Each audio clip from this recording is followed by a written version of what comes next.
Shalom, Sobat Wisdom Tuhan berkati berlimpah-limpah. Apa kabar? Saya berdoa dan diberkati berlimpah-limpah dengan anugerah Tuhan Yesus, roh, jiwa, tubuh, semua dalam kendali sorgawi. Jangan lupa, pada tanggal 29 Mei 2022, jam 6 pagi, minggu terakhir akan ada khotbah hari Minggu. Saya berdoa kita semua belajar bagaimana menjaga hati, terutama di waktu-waktu ini. Terutama karena kita sudah mulai beraktivitas secara normal lagi, dan ada banyak hal yang sorga ajarkan terkait dengan bagaimana kita memandang berkat orang lain. Saya berdoa kita tidak salah dalam mengambil tindakan, karena bagaimana sikap hati kita terhadap orang lain akan menentukan bagaimana kita menghidupi jalan kita bersama dengan Tuhan. Saya mengajak kita semua bersama-sama untuk berkumpul, beribadah dari ibadah online, dan biarlah tangan Tuhan yang perkasa menyertai setiap kita. Hari Minggu, 29 Mei 2022, jam 6 pagi. Sampai jumpa, Tuhan Yesus memberkati berlimpah-limpah. Amin.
Shalom Bapak Ibu Saudara sekalian, para Sobat E-Wisdom, bertemu lagi dalam khotbah minggu pada hari ini. Saya percaya bersama dengan keluarga, kita mendengar ibadah pada khotbah minggu, persiapan hati kita, dan kita memulainya dengan berdoa. Bapak di sorga, dalam nama Tuhan Yesus, terima kasih buat berkat berlimpah yang boleh alami sampai hari ini, dari waktu ke waktu, saat demi saat, bulan demi bulan, tahun demi tahun, generasi lepas generasi tunjukkan kebaikan dalam kehidupan kami. Kau merawat kami sampai hari ini, kami tidak pernah kekurangan apapun yang baik. Kasih-Mu lebih dari hidup, kuasa-Mu nyata dalam kehidupan kami. Roh Kudus, cengkram kami dengan kuat supaya tidak menyimpang kanan, tidak menyimpang kiri, tapi terus berpegang kepada panggilan yang ilahi. Pujian, hormat, kuasa, kemuliaan bagi nama Tuhan Yesus. Kau perisai hidup kami, Kau pagar tembok sekeliling kami. Tidak pernah dan jahat bisa menyentuh hidup ini. Engkau Tuhan, upah kami yang sangat amat besar. Dalam nama Tuhan Yesus yang percaya boleh berkata, amin. Apa kabar, Bapak Saudara sekalian, Sobat E-Wisdom? Saya percaya bahwa hari Minggu yang indah, kita bisa terus belajar firman Tuhan. Nah, kita sudah melihat bahwa bagaimana di waktu menjelang hari-hari terakhir, hari-hari ini, kita melihat pertumbuhan gereja begitu berkembang, begitu luar biasa, Bapak Ibu. Saya mengerti bahwa Bapak Ibu beribadah di gereja yang terus bertumbuh, dan kita bersuka cita karena kita begitu banyak bisa melihat kegiatan gereja dari setiap hari Minggu sampai Sabtu. Untuk yang namanya berbagai macam usia, dari anak-anak paling kecil sampai usia umas, dari yang namanya GC, teens, remaja, anak muda, dewasa muda, umum, bahkan kaum wanita, ada kurs segala macam, dan saya percaya perkembangannya begitu luar biasa, misi yang berkembang begitu luar biasa. Tapi entah kenapa tiba-tiba kita masuk dalam masa pandemi, dan tiba-tiba semua kemeriahan itu berhenti, dan digantikan kemudian dengan yang namanya online seperti hari ini. Bapak Ibu, satu hal yang menarik adalah, di tengah hingar-hingar yang begitu luar biasa, di mana gereja makin maju, tentu saja kita tidak hanya menikmati pengurapan yang begitu dahsyat, pembagian firman Tuhan, lagu-lagu rohani diciptakan, kemudian ditayangkan, didengar begitu indah, dan bagaimana kemudian gereja berkembang sampai ke pelosok-pelosok dengan jiwa-jiwa dituai, tapi tentu saja ada aroma persaingan di sana. Tidak bisa dipungkiri Bapak Ibu, memang situasi itu juga pernah ada pada abad pertama. Ingat bagaimana Petrus pernah berkata kepada Tuhan, waktu dia melihat Yohanes, apa jadinya dengan orang ini.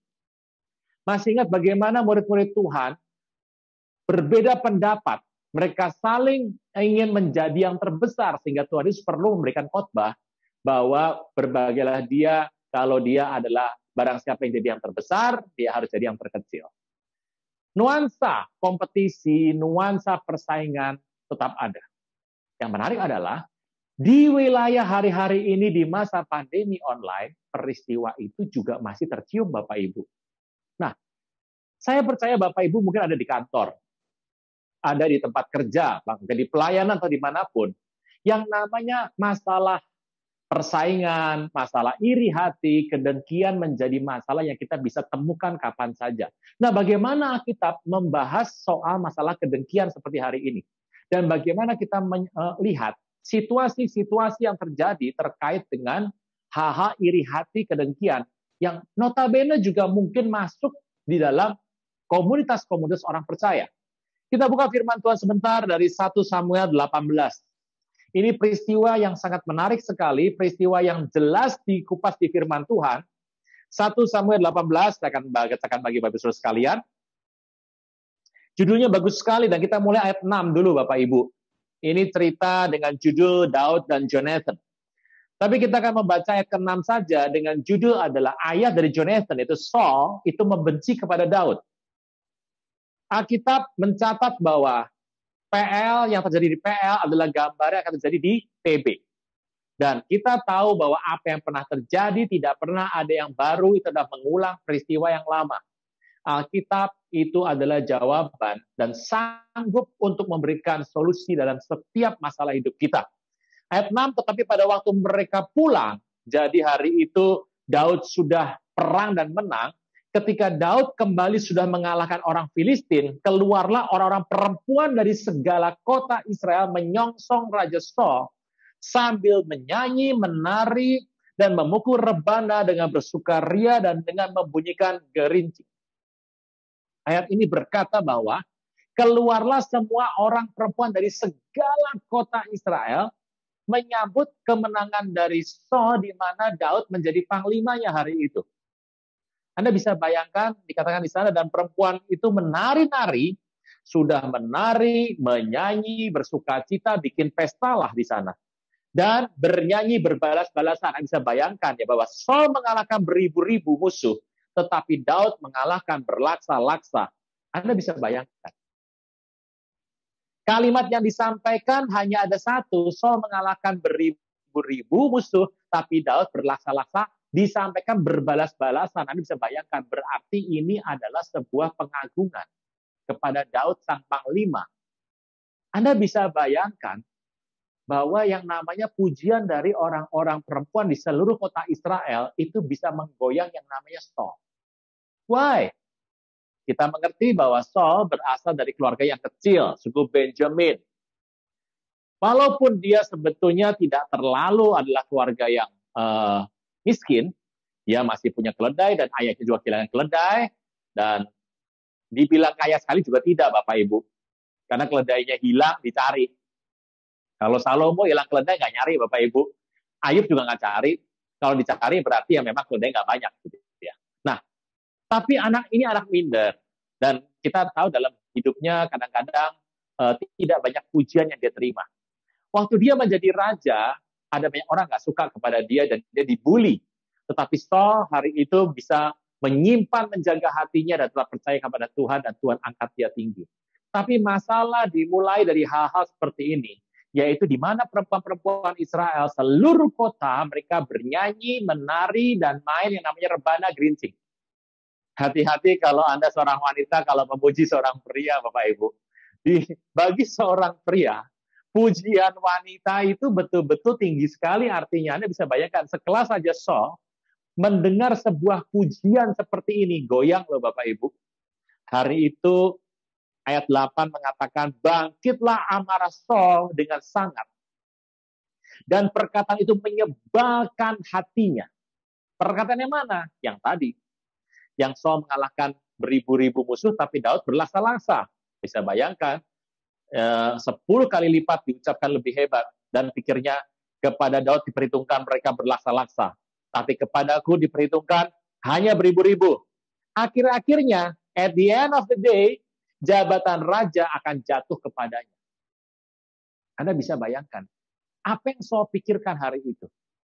Dia sedang membuat sebuah hegemoni kerajaan dinasti, dan dia tidak ingin Daud mengambil alih. Dan dia tahu hari itu kecakapannya sudah kalah dibandingkan Daud. Dan dia menjadi sebal dan marah, dan dia mulai membenci Daud. Kita berkata ayat 9, sejak saat itu, sejak hari itu, pesta kemenangan dari orang Israel yang dipimpin oleh Saul dengan panglimanya Daud berubah menjadi sebuah acara kebencian seumur hidup. Yang namanya kebencian bisa datang kapan saja, Bapak Ibu. Bisa datang dalam situasi kita nggak pernah perkirakan sama sekali. Anda bisa bayangkan, lagi pesta, semua orang bersuka cita, perempuan-perempuan hanya bicara mengenai fakta, situasi yang terjadi. Toh kalau secara usia, kita mengerti bahwa Daud memanggil Saul adalah father, berarti usianya memang jauh. Yang menarik adalah, Anda bisa bayangkan, semua orang tua normal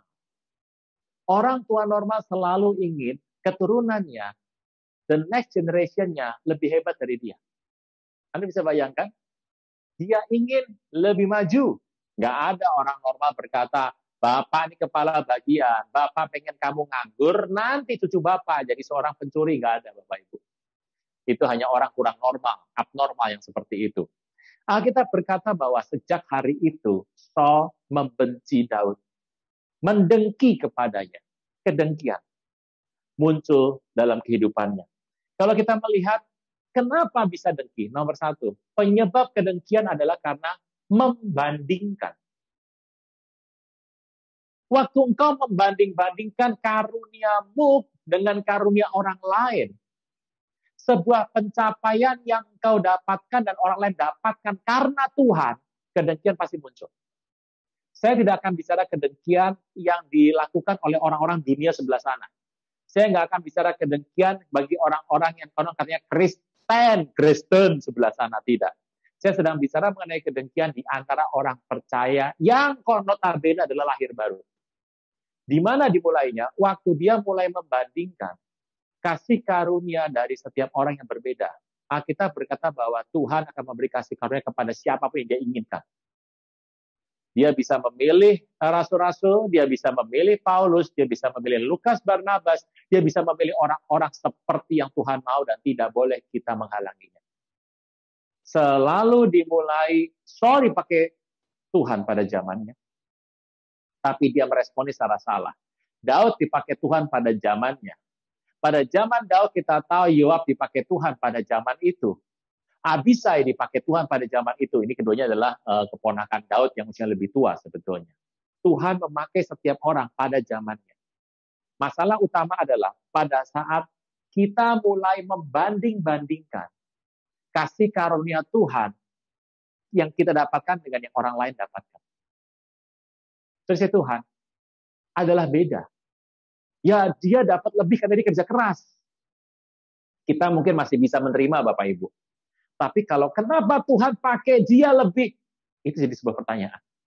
Karena sebenarnya kasih karunia, Bapak Ibu.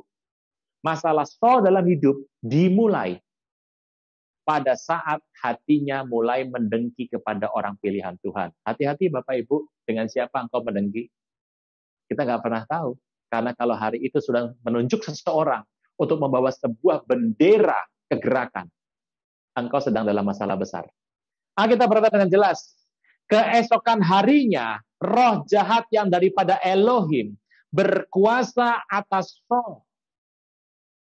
Sehingga ia mulai meracau. Ini bahasanya menarik, pakai bahasa bernubuat sebetulnya. Dia mulai mengoceh, mulai berkata-kata di tengah rumah, sedangkan Daud main kecapi seperti sehari-hari. Bisa bayangkan ya, Daud seperti sehari-hari. Jadi apa kebiasaan Daud? Ya menyembah Tuhan. Main kecapi. Musik adalah bagian dari hidupnya. Adapun Saul, ada sebuah tombak di tangannya. Saul melemparkan tombak itu karena pikirnya, baiklah aku menancapkan Daud ke dinding. Tapi Daud mengelak sampai 2 kali. Berarti melemparnya 2 kali. Anda bisa bayangkan. Saul ini punya sebuah kisah yang menarik. Satu hari waktu dia masih jadi orang biasa, dia kemudian bertemu dengan Samuel, dan hari itu apa yang terjadi? Dia sedang mencari keledai yang ayahnya hilang, dan kemudian dia ketemu dengan Samuel, dan begitu banyak orang nabi-nabi, dan yang menarik adalah tiba-tiba Saul itu bisa bernubuat seperti nabi. Makanya ada sebuah pameo berkata, apakah Saul itu dari golongan nabi? Karena zaman itu yang bisa bernubuat adalah golongan nabi, dan Saul bukan golongan nabi. Unik sekali, Raja Saul yang bukan nabi bisa bernubuat seperti seorang nabi. Saudara Tuhan, tetapi selalu peristiwa yang terjadi adalah setiap kali Saul itu bernubuat, dia bisa terhampar telanjang, kemudian dia bisa menancap orang dengan tombak di tangannya. Entah bagaimana pada saat dia bernubuat, bukan peristiwa yang bagus terjadi, tapi peristiwa yang buruk. Alkitab mencatat dalam kitab Anda dengan kata-kata adalah Saul kerasukan. Kata ini menjadi unik karena dalam bahasa aslinya itu bicara mengenai kata yang sama dengan bernubuat. Atau juga raven. Raven itu adalah mulai meracau, mengoceh gitu ya, rave. Nah, yang menarik adalah Saul, orang yang diurapi Tuhan. Begitu dia terima ada kedengkian di hatinya, semua yang baik kasih karunia, Anda bisa bayangkan, bukan golongan nabi bisa bernubuat itu zaman dulu betul-betul sebuah pencapaian luar biasa. Justru pencapaian itu membuat dia bisa terbongkar segala hal yang buruk dalam hidupnya. Saudara Tuhan, banyak orang yang mendengki seperti ini dalam hidup ini. Dia nggak pernah bisa jaga hatinya. Dia mendengki. Dan waktu dia ada dalam hadirat Tuhan, yang terjadi adalah terjadi pergumulan batin dalam kehidupan. Entah bagaimana begitu Saul dalam hidup ini sebagai orang diurapi mendengki, maka jiwanya menjadi tidak stabil. Rohnya menjadi tidak stabil hari itu.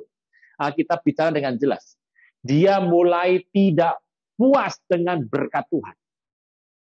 Beribu-ribu Bapak Ibu di usia Saul. Daud masih muda, dapatkan 10.000, puluh ribu masih oke. Pada saat kedengkian datang, karena pada saat itu orang mulai membandingkan dirinya dengan apa yang orang lain punya. Memang kadang-kadang kita bisa melihat orang yang lebih pintar, yang suka belajar, lebih rajin, kita bisa jadikan sebagai sebuah penyemangat. Tapi saya sedang bicara perbandingan dalam arti negatif. Yang kedua adalah karena tidak mengucap syukur sama berkat yang diterima. Kenapa orang mulai membandingkan?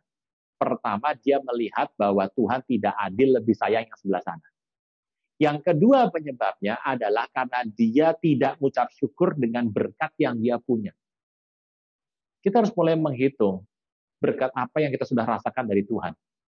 Dengan ucapan syukur atas semua yang kita terima, karena semuanya adalah anugerah. Bapak Ibu tahu ya kata anugerah ya. Anugerah itu berarti adalah kita nggak pantas terima. Anugerah itu sesuatu yang konteksnya begini. Si pemberi tidak wajib memberi, si penerima tidak berhak menerima. Itu anugerah itu. Jadi kalau ada orang maksa sehingga sepertinya saya wajib memberi, itu namanya paksaan, bukan anugerah. Anugerah itu artinya begini, engkau tidak berhak menerima dan saya tidak wajib memberi. Tuhan tidak wajib memberi kepada kita karena kita juga tidak berhak terima. Tapi kalau itu terjadi, itu namanya adalah grace atau anugerah. Menarik ya Bapak Ibu ya. Pemberi tidak wajib memberi, penerima tidak berhak menerima. Oke, teruskan. Nah, yang menarik adalah firman Tuhan berkata, satu, dia mulai membanding-bandingkan ucapan orang. Mungkin fakta, tapi ucapan orang harus diperhatikan baik-baik. Kadang-kadang kita itu mulai mendengki tanpa sebab hanya karena ada orang yang panasin kita. Lihat itu adikmu sudah membeli rumah baru di tengah kondisi pandemi. Sudah begini, begitu, begini. Anda bisa bayangkan, kadang-kadang bisa panas loh. Dan waktu panas itu, hari itu ujian dimulai. Bayangkan dalam suasana pesta, Alkitab mencatat sejak hari itu, Saul mendengki Daud sampai akhir hayat. Dan apa yang dia buat? Begitu dia mendengki, dia menjadi seorang pembunuh. Karena dia berkata bahwa dia mampu, dia raja. Satu, dia membandingkan. Kedua, dia nggak mengucap syukur sama berkatnya. Yang ketiga, kesombongan. Dia merasa bahwa dia seorang raja. Daud hanya sehari-hari mainkan kecapi saja. Dan yang dia lupa adalah kondisi rohaninya sudah mulai tercemar. Waktu Roh Allah datang, bukan hal yang baik terjadi, justru dia seperti orang kerasukan. Sesuatu yang kudus dari Tuhan tidak akan pernah bisa bersatu bersama sesuatu yang najis. Itu sebabnya kita harus mengerti, Pak, kenapa seringkali Pak ada orang ya bertobat ya begitu-begitu. Biasa aja Pak keuangannya, tapi saya begitu bertobat Pak habis ludes sama sekali Pak. Kenapa ya Pak? Ada orang yang kerja biasa, waktu dia bertobat ya keuangannya biasa aja, bahkan bertambah setelah bertobat, lahir baru karena dia benar dalam Tuhan. Tapi ada yang begitu bertobat, waduh ludesnya hancur-hancuran luar biasa. Pak, kenapa? Salah satu alasannya adalah, jangan-jangan berkat yang kau dapat sebelum kau bertobat adalah uang darah. Ingat, berkat Tuhan yang luar biasa itu seringkali akan datang dan akan ketemu sama berkat najis. Dan itu nggak bisa Bapak Ibu. Yang najis harus dihabis dulu. Pak, sama-sama dokter Pak.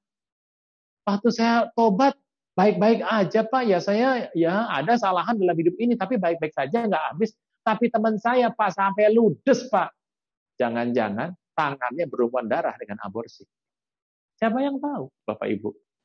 Nah, Alkitab mencatat dengan jelas. Itu adalah penyebab-penyebab sebuah kedengkian dan akibatnya hari itu ayat yang ke-12. Lihat daftarnya mulai panjang. Dari dia mulai membandingkan, mendengar, dia nggak fokus pada Tuhan, mulai mendengar apa kata orang, dan tentu saja riuh rendah Bapak Ibu, plus nari, plus nyanyi, plus pakai rebana.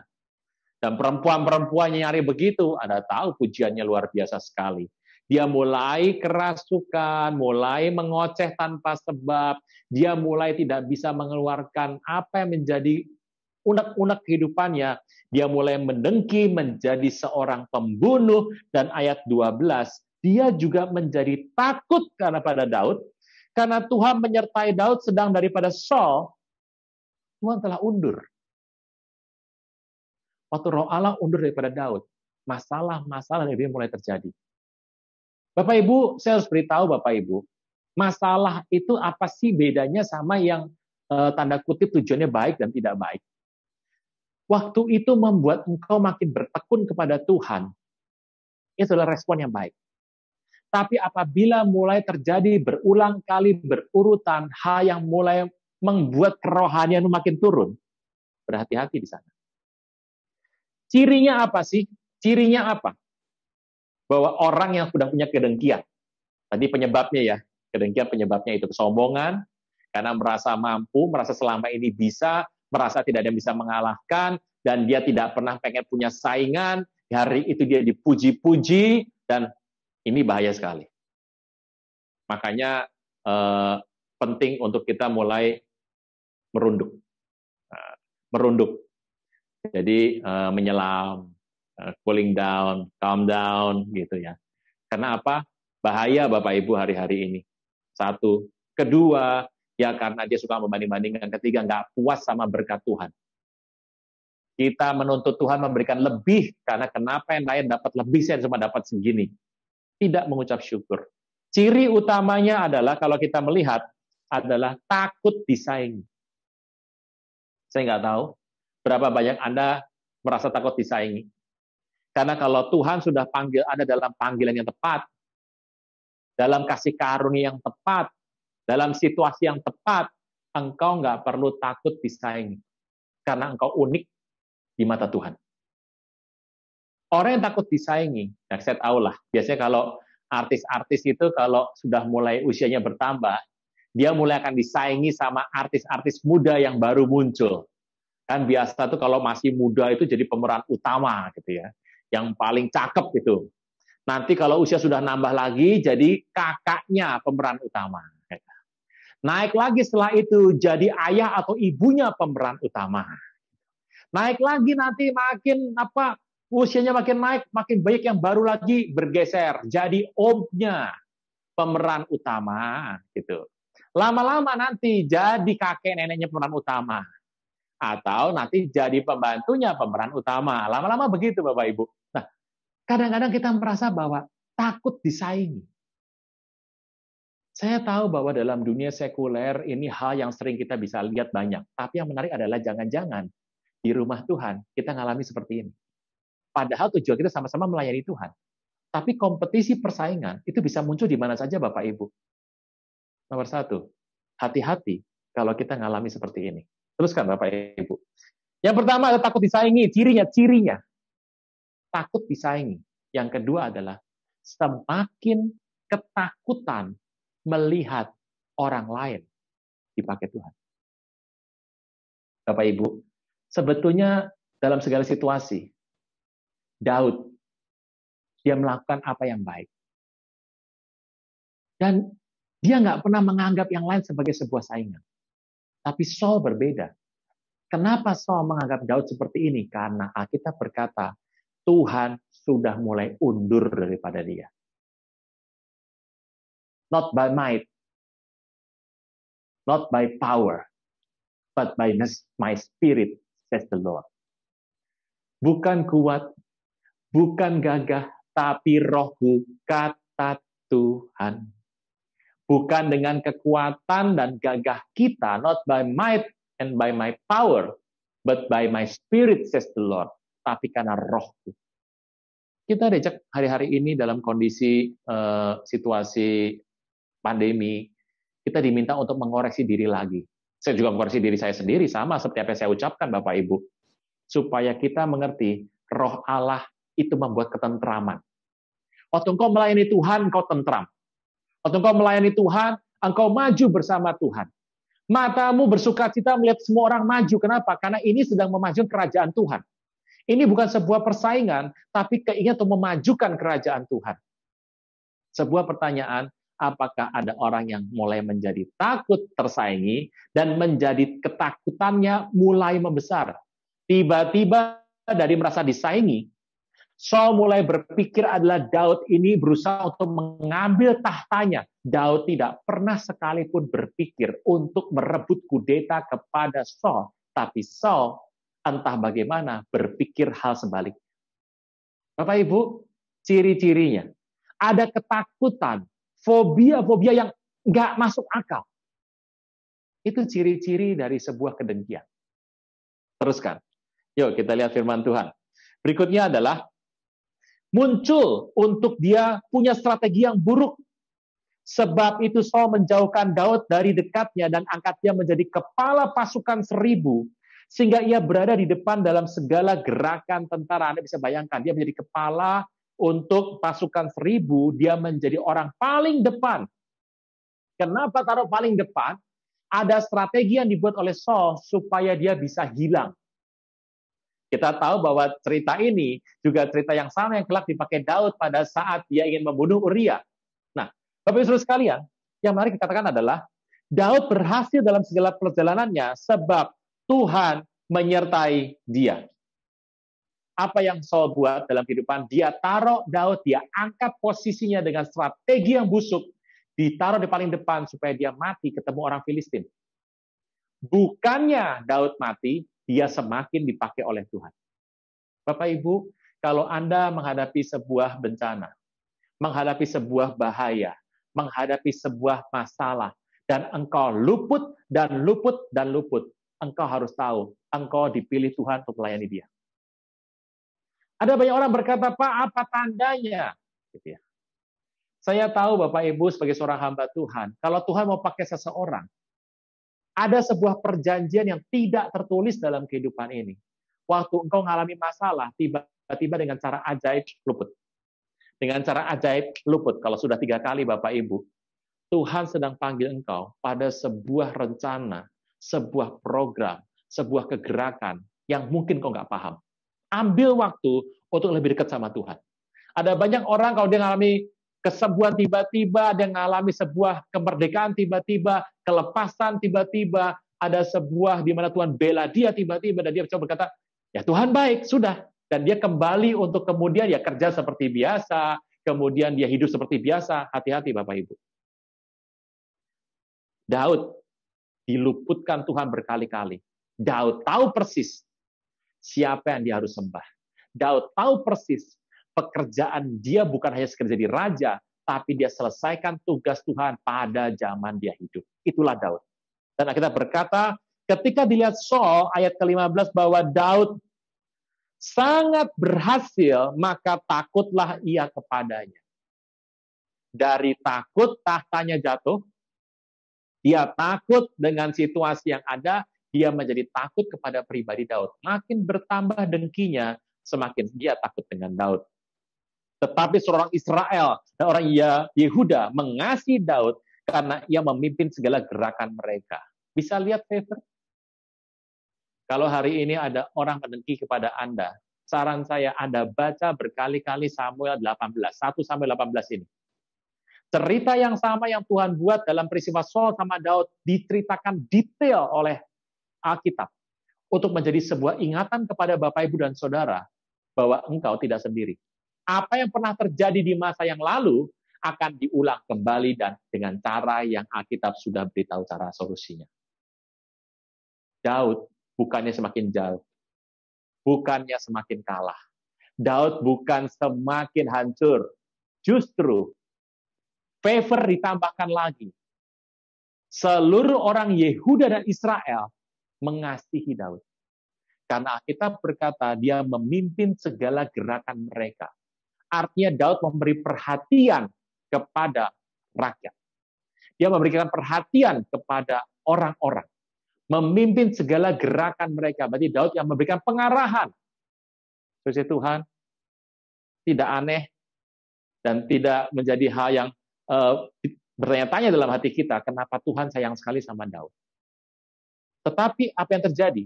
Saul belum berhenti. Dia pertama merasa dianggap sepele oleh para perempuan, dia mulai takut tahtanya hilang, dia mulai membunuh Daud dan gagal, dia membuat strategi yang busuk, yaitu menaruh Daud untuk menjadi umpan dalam peperangan. Endingnya dia gagal. Yang lebih parah lagi adalah dia mengorbankan anak perempuannya. Dia menjadikan anak perempuannya, Merab dan Mikal, sebagai pancingan untuk menjerat Daud. Berkatalah Saul kepada Daud ayat 17, ini dia anakku perempuan yang tertua, Merab, dia kuberikan kepada menjadi istrimu, hanya jadilah bagiku seorang yang gagah perkasa, dan lakukanlah perang Tuhan. Apa artinya? Jadilah bagiku seorang yang menjaga keselamatanku, orang yang siap pergi kemanapun aku perintahkan.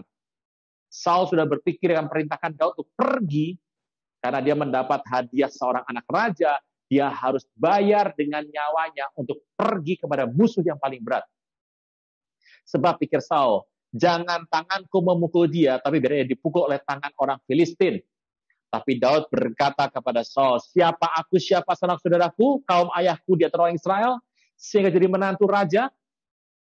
Ketika tiba waktunya untuk memberikan Merab, anak Saul kepada Daud, maka anak perempuan itu diberikan kepada Adria, orang Mehola, menjadi istrinya. Bapak Ibu Saudara sekalian, ini yang menarik sekali kalau kita melihat kisah ini. Daud diberikan sebuah solusi oleh Tuhan. Bapak Ibu, dalam hidup ini saya berikan tips, kalau engkau mengerti konsep di Alkitab tentang yang namanya Kol Wahomer. Kol Wahomer itu artinya dari yang sederhana, yang kecil, naik ke atas menjadi besar. Prinsip dalam firman Tuhan adalah setiap ada yang kecil, engkau akan dapat yang besar. Daud mengukur dirinya sebagai seorang pejuang, seorang karyawan yang sedang melakukan kehendak Tuannya dengan setia, dengan hati yang tulus. Dan dia merasa dia tidak layak mendapatkan sebuah kehormatan. Anda bisa bayangkan, Daud menganggap dia nggak layak dapat ini semua. Dia merunduk depan Saul. Dia lepas dari jebakan itu. Anda bisa bayangkan kalau hari itu dia menerima Merab jadi istri, maka dia bertugas untuk pergi berperang. Karena dia akan menjadi orang yang akan menjaga keselamatan Saul, dan Saul bisa perintahkan dia kemanapun. Karena zaman dulu, Bapak Ibu, yang namanya seorang pemimpin itu perangnya di depan. Makin tinggi pangkatnya, makin di depan. Saul perang, Bapak Ibu. Daud jadi raja, dia perang, Bapak Ibu. Yang namanya pangkat makin tinggi zaman dulu pasti perang. Kalau sekarang mungkin beda. Kalau raja zaman sekarang itu pasukannya maju dulu, rajanya belakangan. Kayak main catur, Bapak Ibu. Pion maju dulu, raja terakhir. Alexander Agung, Anda tahu itu perang di depan. Anda tahu bahkan raja-raja Yunani, raja-raja Persia, itu perangnya di depan semua, Bapak Ibu, termasuk Daud. Daud itu bukan cuma raja biasa, itu raja yang perang, Bapak Ibu. Dia berasal dari seorang panglima. Dia selamat hari itu. Alkitab berkata dengan jelas bahwa Saul membuat strategi pembunuhan kepada Daud. Dia mulai merancang kejahatan, kedengkian akan berakhir pada sebuah perancangan kejahatan. Teruskan. Ayat berikutnya. Tetapi Mikal, anak perempuan Saul, jatuh cinta kepada Daud ketika hal itu diberikan tahukan kepada Saul, maka ia pun setuju. Waduh, pucuk dicinta ulam tiba. Anak perempuan bungsunya cinta kepada Daud. Apa yang terjadi? Sebab pikir Saul, baiklah Mikal kuberikan kepada Daud, biarlah ia menjadi jerat bagi Daud. Dan biarlah tangan orang Filistin memukul dia. Karena kalau sampai menikah sama anak raja menjadi menantu, maka dia menggantikan raja untuk perang di depan. Dan hari itu ada sebuah alasan. Merab mungkin tidak mencintai Daud, tapi Mikal mencintai Daud, dan Saul berkata, inilah jerat. Anda bisa bayangkan ya, jerat diberikan. Kemudian ayat berikutnya, lalu berkata Saul kepada Daud untuk kedua kalinya, hari ini engkau boleh menjadi menantuku. Lalu Saul memerintahkan kepada para penggawainya, katakan kepada Daud dengan diam-diam demikian. Sesungguhnya raja suka kepadamu dan para pegawainya mengasihi engkau, maka sebab itu jadilah engkau menantu raja. Lalu para pegawai Saul menyampaikan perkataan itu kepada Daud, dan Daud menjawab, perkara ringankah pada pemandangannya untuk menjadi menantu raja? Bukan aku seorang miskin dan rendah? Para pegawai Saul memberitahukan kepada raja, katanya demikianlah jawab yang diberikan oleh Daud. Kemudian Saul berkata, beginilah kamu katakan kepada Daud, raja tidak menghendaki mas kawin selain dari 100 kulit hatan orang Filistin sebagai pembalasan kepada musuh raja. Saul bermaksud untuk menjatuhkan Daud dengan perantaraan orang Filistin. Ketika para pegawainya bertemu kepada Daud, setujulah Daud menjadi menantu raja. Anda bisa bayangkan apa yang dibawa nanti kepada raja, waktunya belum genap. Daud sudah bersiap, ia pergi dengan orang-orang yang menewaskan dari orang Filistin. 200 orang. Bapak Ibu, coba renungkan sebentar. Apa yang terjadi di sini? Strategi dibuat menggunakan jerat anak sendiri. Dia mengorbankan orang yang dia kasihi hanya untuk menjerat Daud. Dia mengorbankan dan menjadi musuh Daud seumur hidupnya. Bapak Ibu bisa melihat bagaimana cara lepas dari sebuah kedengkian. Merunduk. Low profile. Merunduk. Daud mengajar itu. Alkitab memberitahu kita bagaimana Tuhan menjaga hati Daud dengan merunduk. Waktu ditawarkan jeratan demi jeratan, dia merunduk. Dan satu ketika, Saul pintar. Dia bicara dengan strategi supaya Daud menerima dengan tawaran.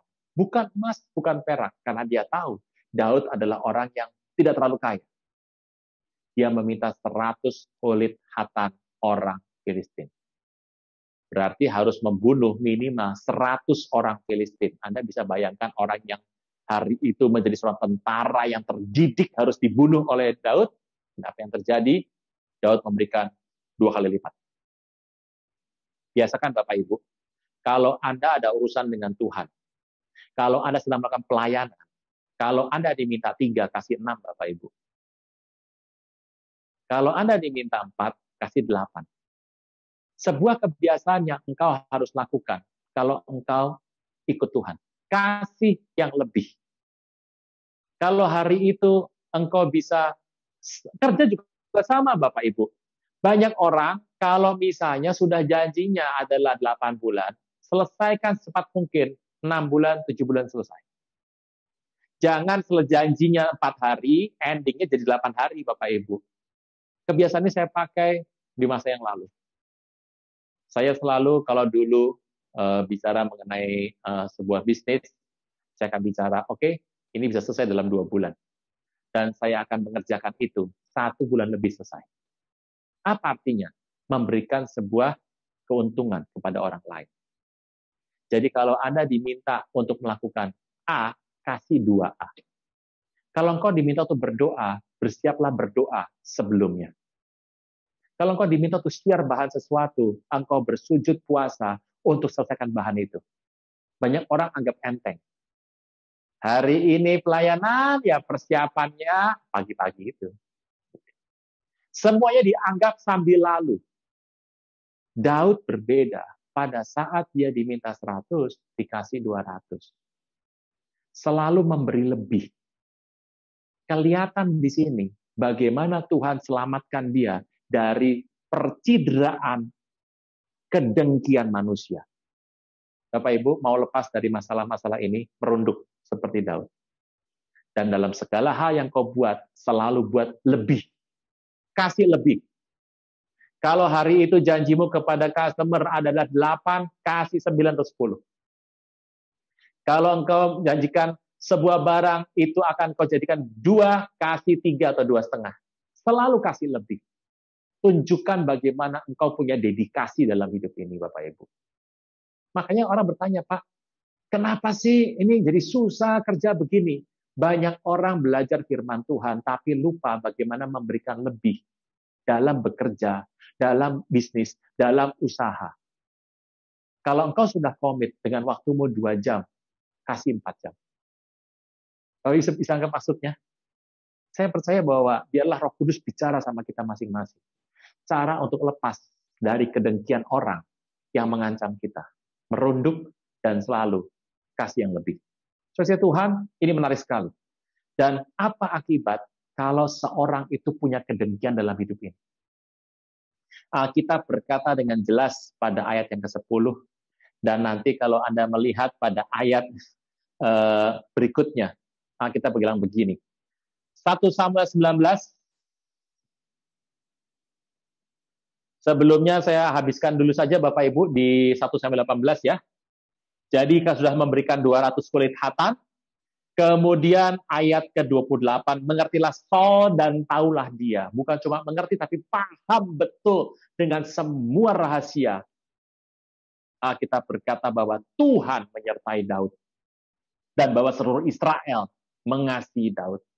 Maka makin takutlah Saul kepada Daud, dan Saul tetap jadi musuh Daud seumur hidupnya.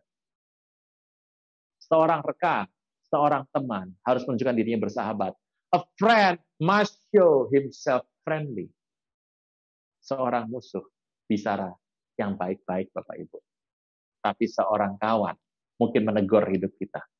Tapi kalau musuh, kadang-kadang menjerat dengan semua yang baik. Diberikan anaknya, diberikan Merab, berikan Mika dengan tawaran yang sangat mudah sekali. Bukan uang, bukan kekayaan, tapi 100 kulit khatan. Tapi Daud tidak terjebak di sana. Apabila raja orang Filistin maju berperang, setiap kali mereka maju berperang, Daud lebih berhasil dari semua pegawai Saul, sehingga namanya menjadi masyhur. Anda coba lihat levelnya, naik terus menjadi masyhur. Kemudian kita lihat 1 Samuel 19 ayat yang ke-9. 1 Samuel 19 ayat 9, tetapi roh jahat yang daripada Yahweh hingga pada Saul ketika ia duduk di rumahnya dengan tombak di tangannya. Daud sedang main kecapi dan Saul berikhtiar untuk menancapkan Daud ke dinding dengan tombaknya. Peristiwa yang ketiga kali. Bapak Ibu, entah kenapa selalu pada saat roh yang dari Tuhan. Situasi ini terjadi karena Roh Kudus yang dalam kehidupan Saul itu berduka karena melihat bagaimana Saul merespon salah-salah. Hari ini cek kedengkian. Kalau engkau sudah dengki dengan seseorang, engkau sudah iri hati, ya dengki iri hati mirip Bapak Ibu. Itu ya kakak adik lah. Pertamanya mulai iri hati. Kemudian mulai dengki. Mendengar kata orang. Dan mengobarkan dalam diri angan-angannya makin lama makin besar. Apa yang terjadi? Mulai berstrategi untuk menjatuhkan seseorang dengan cara-cara tertentu. Mengorbankan apa yang dia punya, ongkosnya besar dia korbankan. Status anak menantu raja pun diberikan. Bagaimana cara lepasnya? Alkitab sudah mencatat. Lakukan panggilan Tuhan pekerjaan Anda dengan fokus dan tidak ke kanan dan ke kiri. Daud fokus ke perang. Dia mengasihi rakyat, dia memperhatikan rakyatnya, dia perhatikan prajurit-prajuritnya. Dan Daud bukan tipe orang yang mengambil sebuah kesempatan. Waktu diberikan kesempatan, dia memilih untuk menolak. Karena dia tahu, dia tidak berasal dari bangsawan, walaupun dia keturunan dari Yehuda. Saudara Tuhan, dia merasa bahwa dia adalah orang yang mungkin tidak pantas di sana. Lihat bagaimana dia menjaga hatinya. Dia tidak mencari ketenaran, tapi Alkitab berkata Tuhan sertai dia sehingga dia tidak pernah kalah berperang. Sepanjang sejarah manusia, Bapak Ibu, cuma ada 2 orang yang seumur hidup tidak pernah kalah perang. Yang pertama adalah Diklit Alexander. Yang kedua ya Daud ini. Anda boleh ganti nomor 1 dan nomor 2-nya, Bapak Ibu. Daud nggak pernah salah perang. Sampai dia wafat tidak pernah sekalipun kalah perang. Nah, saudara Tuhan, apa yang terjadi kalau kita membaca ayat ini? Akibat dari kedengkian adalah Saul mengalami 2 hal. Kehidupan rohaninya menjadi acak-acakan. Roh Kudus yang mengurapi dia, entah bagaimana, justru pada saat Tuhan hadir, dia menjadi bermanifestasi kerasukan. Roh jahat dalam kedengkian dalam hatinya tidak bisa ditahan lagi. Nomor 1, muncul perbuatan-perbuatan tidak masuk akal yang memalukan, dan yang terjadi adalah sepertinya penguasaan roh dalam kehidupan Saul itu semakin parah. Pak, bagaimana orang bisa dikuasai oleh roh jahat? Salah satunya adalah membuka hati karena kedengkian. Yang kedua, semakin gagal dan gagal, semakin gagal, lebih gagal, dan lebih gagal lagi. Lihat kehidupan Saul. Dia merancang banyak hal, dia gagal, lebih gagal, semakin gagal, menjadi sangat gagal, dan akhirnya menjadi sangat amat luar biasa gagal. Bapak Ibu, saya nggak bilang bahwa kalau Anda gagal 1 kali, Anda harus mundur daripada Tuhan. Jangan seperti itu. Kita harus maju terus sama Tuhan. Tapi hal yang menarik adalah, waktu engkau gagal, lebih gagal, semakin gagal, sangat gagal, sampai luar biasa, sangat amat gagal. Dan hatimu mulai tidak tenang. Penuh dengan berkecamuk segala hal. Kadang-kadang masalah bisa selesai hanya dengan orang itu berfokus kepada Tuhan. Banyak orang konseling ngobrol sama saya. Waktu di konseling, dikasih pendapat apapun, nasihat apapun nggak bisa masuk. Kenapa? Karena seperti samudra sedang bergolak hatinya. Dikasih nubuatan, dikasih firman, dikasih doa, tidak efek sama sekali. Kenapa? Karena isinya berkecamuk. Justru makin firman ditambahkan, dia boleh berkata, firmannya bilang gini kan nggak mungkin, Pak. Gitu ya. Mana bisa begitu? Firman Tuhan dilawan, Bapak Ibu. Anda bisa bayangkan ya. Firman diberikan, dilawan. Persis seperti Saul. Roh Allah datang, tiba-tiba menjadi kacau semuanya dalam hidupnya. Karena memang sudah ada celah yang terbuka begitu lebar lukanya. Endingnya, gagal. Terus ya Tuhan, cerita soal kedengkian ini kadang-kadang dimulai dari sebuah persaingan kompetisi.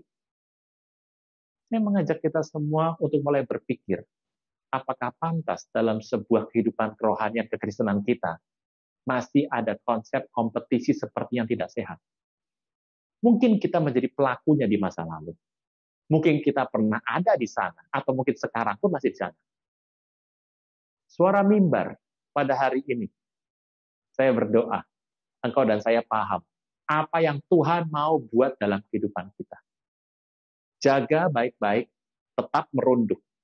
Waktu engkau merunduk, lihat baik-baik. Daud disertai Tuhan dan berhasil. Daud dikasihi banyak orang. Dia nggak pernah minta, dan kemanapun dia pergi, Tuhan membuat dia berhasil, lebih berhasil, semakin berhasil, menjadi sangat berhasil, dan disertai Tuhan selamanya. Mari kita lihat grafik Saul yang semakin menurun, dan grafik Daud yang semakin naik. Daud tidak pernah dalam hidupnya tidak berbuat dosa. Dia berdosa. Tapi waktu dia berdosa, dia naik lebih tinggi. Dia berdosa, dia naik lebih tinggi. Dia berdosa, dia naik lebih tinggi. Stop. Dia turun, dia naik, turun lebih dalam. Naik sedikit, turun lebih dalam. Naik dan turun sangat dalam. Bapak Ibu, hati-hati soal kedengkian. Dimulai dari sebuah kipas.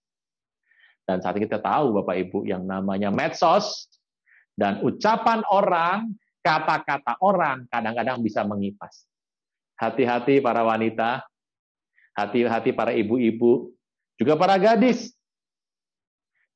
Berikan kata-kata yang pas, memberikan kata-kata semangat yang baik, tapi hati-hati bahwa engkau dalam kata-kata pujianmu yang sia-sia, tercatat pernah menggoyahkan seorang pangkat raja. Iblis suka sekali menggunakan kata-kata seperti ini untuk menggoyang hidup manusia. Bapak Ibu, dipuji memang enak. Tapi hati-hati bahwa semuanya adalah milik Tuhan. Saya berikan tips terakhir bagaimana menerima sebuah pujian supaya Anda jangan sampai salah. Kalau dipuji, diambil Bapak Ibu. Ya toh? Kalau orang puji Anda, tolong diambil. Kalau engkau nggak ambil, nanti iblis yang ambil. Orang puji Anda, wah Anda tuh hebat ya. Engkau adalah duta kerajaan Allah. Itu pujian milik Allah. Engkau adalah duta besarnya. Ambil pujian, bilang terima kasih. Pulang ke rumah, engkau kembalikan pujian kepada Tuhan. Apa arti mengembalikan semua pujian hormat kepada Tuhan? Berarti ada orang ngasih kepada Anda. Bagaimana Anda bisa kasih kepada Tuhan kalau tidak ada orang yang kasih kepada Anda? Wah, kamu hebat ya, tambah kata-kata cek. Cek gitu Bapak Ibu. Jadi banyak orang kalau dipuji, dia bilang, saya nggak mau. Tapi tangannya begini, saya nggak mau, teruskan. Saya nggak mau, tapi teruskan. Nomor 1, terima. Bilang terima kasih. Pujiannya, Anda kembalikan sama Tuhan. Karena kalau Anda bilang, dipuji, kok hebat ya, wah nggak mau. Karena Anda tolak, orangnya pergi, Anda juga pergi. Itu pujian tergeletak Bapak Ibu, diambil sama iblis pas engkau lagi sendirian, lagi lemah, dia tiupkan itu. Kamu dipuji orang. Kamu itu hebat, memang hebat. Hari itu Anda sudah lupa. Kenapa? Karena pujian itu sudah tergeletak lama di situ. Segala pujian, naikkan kepada Tuhan. Tipsnya. Karena banyak orang bilang yang tadi itu Bapak Ibu. Ngomongnya sih nggak mau, tapi hatinya bilang sini terus. Gitu. Itu bagaimana cara kita mengatasi hari-hari ini. Saya percaya, mari berlari bersama untuk menyelesaikan sebuah tugas. Karena waktu sangat singkat Bapak Ibu. Kita nggak tahu situasi apa yang menantikan kepada kita. Kita nggak tahu situasi apa yang sedang ada di hadapan kita. Satu yang kita tahu bahwa rencana Tuhan pasti terjadi. Jaga hatimu. Supaya engkau tidak menjadi dengki, iri hati, yang bisa berakibat hidupmu akan mengalami kekacauan spiritual dan menjadi gagal. Tapi tetap merunduk dan biarkan semuanya engkau berperkara bersama dengan Tuhan. Saya berdoa engkau dan saya boleh menang menghadapi semua situasi hari-hari ini. Kita berdoa. Bapa di sorga, dalam nama Tuhan Yesus, saya berdoa untuk semua pemirsa dari Aruna Wijaya Kita Official Channel untuk khotbah minggu pada hari ini, berkati berlimpah-limpah. Hamba tidak tahu apa yang sedang ada menjadi pergumulan bagi umat-Mu. Tapi satu hal, kami tahu bahwa Engkau menyertai kami sampai akhir zaman. Waktu kami terlibat dalam sebuah kegerakan amanat agung. Berkati keluarga, berkati usaha, pekerjaan, berkati kesehatan, relasi kehidupan kami, emosi kehidupan kami. Tuhan jaga dan pelihara. Buat kami terus merunduk. Untuk kami nggak mengambil sesuatu yang bukan bagian kami. Tapi kami menjaga hidup kami sesuai dengan ukuran iman. Menguasai pikiran kami sesuai ukuran iman. Supaya kami tidak terlalu lebih mengambil yang bukan hak kami. Berkati umat-Mu, Roh Kudus yang manis tegur kami, arahkan kami kalau kami mulai membuka diri terhadap iri hati, kedengkian yang berakibat kegagalan hidup kami. Kalau kami sudah mengalami ini semua, kami minta ampun karena kami tahu Tuhan adalah Tuhan yang memulihkan. Pulihkan umat-Mu, pulihkan. biarlah sejahtera, sukacita, dan kuasa boleh mengalir senantiasa dalam kehidupan hamba-hambamu. Terima kasih, dan sebelum kami berpisah hari ini, untuk kami kembali kepada tugas kami berikutnya, kepada pekerjaan kami, aktivitas kami, atau ada hal apapun perjalanan kami, biarlah berkat Tuhan boleh limpah kami terima.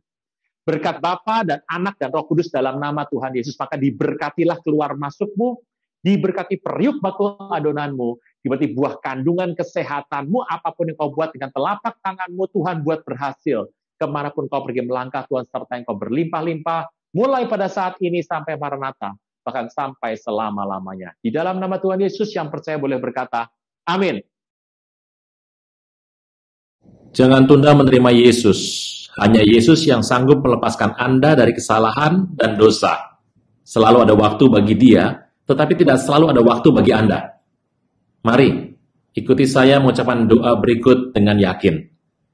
Tuhan Yesus, ampuni semua kesalahan dan dosaku. Saat ini dengan sadar dan rela, aku mengundang Engkau sebagai Tuhan, Raja, dan Juru Selamat hidupku. Terima kasih Tuhan Yesus untuk namaku telah dicatat dalam kitab kehidupan. Amin.